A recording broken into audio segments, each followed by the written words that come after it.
Hi Starlings! Welcome back to my video. It's been a while nga wala na jud ko ka creative videos kay wala lang, gikapoy lang taon ko.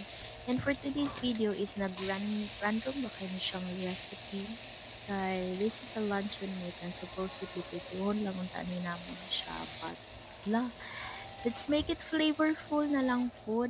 Kay murag deserve na to mukaon og lami.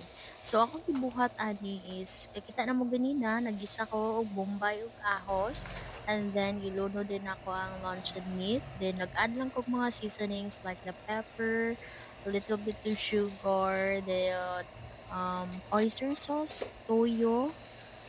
Nagbutang sa daay ko og gamay nga suka. Tansya-tansya na lang na siya Starling, so muna na siya ang finished product. Look, grabe ka-appetizing kaayo lang taon. And more na siya kang video for today. See you, Starlings!